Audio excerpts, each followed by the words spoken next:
My name is Peter Koch, and I'm telling my quilt story here at the Smith-McDowell House in Asheville, North Carolina. And today is Tuesday, April 19th, 2022. The quilt here is part of the Mountain Heritage Center collection at Western Carolina University. And it was made by Eunice Leona Taylor Hall, we think, in the early 19-teens. And she lived in Leicester, North Carolina, which is about 15 miles due west of where we're standing today. And it's a very rural farming community. And being pretty isolated brings up questions about whether people in rural parts of the mountains were connected or whether they were isolated. How do they communicate with the rest of the state and rest of the country? And we think this quilt actually answers some of those questions. The pattern is State of Massachusetts, and it's actually one of thousands of quilt patterns that were circulating around the country through magazines and newspapers in the late 1800s and early 1900s. This particular block pattern was part of a series produced by Hearth and Home magazine.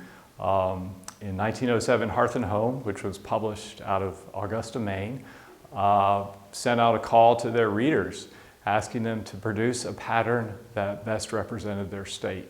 And this is the state of Massachusetts. Hearth and Home published all these quilt blocks from 1907 through 1912, and we think Leona Hall picked up a pattern from a friend, or maybe she had a subscription to Hearth and Home herself and was able to copy it. We've got another connection to the wider world, or certainly the state. There's a little bit of the backing showing through right there, which is an Alamance plaid. And Alamance plaids were very popular in the mid-1800s all the way through to when Leona Hall was making this quilt. Just simple plaid fabric that was produced in cotton mills all across North Carolina. But again, Leona Hall would have had to go to the store to purchase this cloth, and she likely purchased it with this quilt in mind, we think. I love this quilt. It's got a lot of visual tricks going on with it. If you look at the triangles, sometimes they point one way and sometimes they point the other. It's almost as if she's alternating them with the different blocks.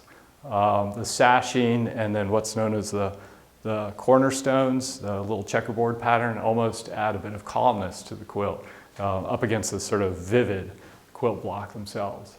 So we're really happy to share this quilt, and we hope you can come see us at the Mountain Heritage Center sometime and see the rest of our quilts.